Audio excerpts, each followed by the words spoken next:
Hey, what's going on, guys? Welcome back to the channel.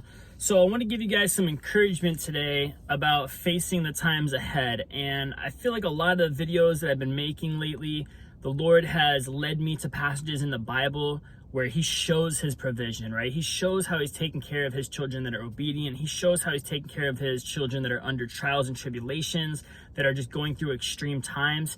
And I know a lot of people right now are just faced with the reality of possibly losing their jobs, possibly having to quit, not knowing where food's gonna come onto the table. In a lot of other countries right now too, they're being denied access into places that they need to go, you know? So there's just a lot of stuff going on. You guys know what I'm talking about. I can't get into too much detail on the channel.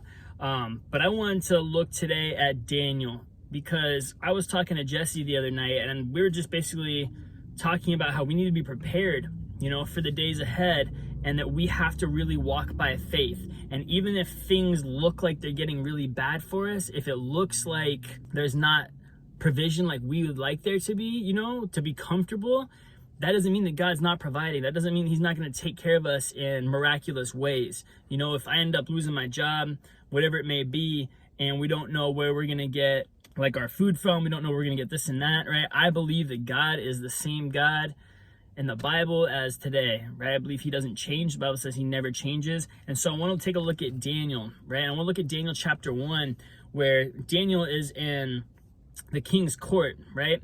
And he is told to eat the king's food, right? And the king's meat and the king's wine. And Daniel asks that he does not defile himself, right? He doesn't want to defile himself with this food because it's not of the Lord. And so he asks if he can eat vegetables for 10 days.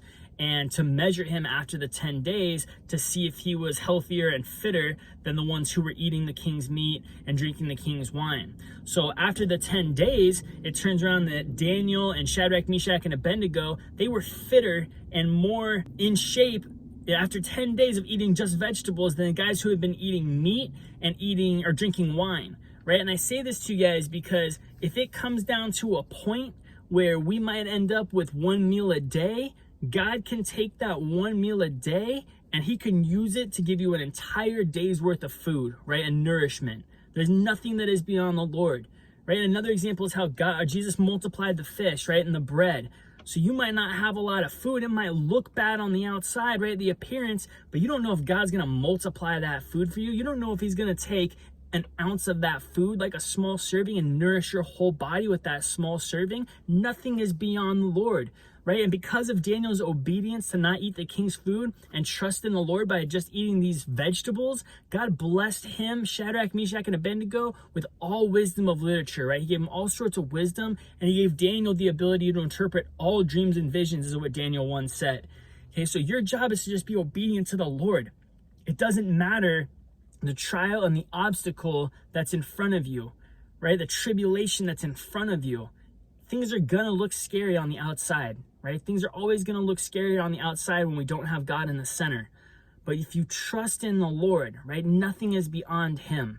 Okay, so I really wanted to share this with you guys because I feel like he put this in my heart, and just that example of how God nourished him with these vegetables, right? And we know that that's physically impossible without God, for someone to eat just vegetables and be fitter than someone who's eating proteins and meats, right? Just the science of it doesn't make sense. Okay, so it has to be God, right? So trust in the Lord. There's nothing beyond his ability, right? Even if you think he should be providing for you in some way, right? If you've lost your job, your finances are running thin, that doesn't mean that he's not going to provide in other ways. I had a person, I think it was Jill Pruitt, comment on this channel, and she said he can make your shampoo last forever, right? It's the same thing with food. It's the same thing with anything else you need, right? God can make these things last. He can make these things nourish you, and your job is just to trust in him and have faith in him, right? Remember who it is, the God that you serve.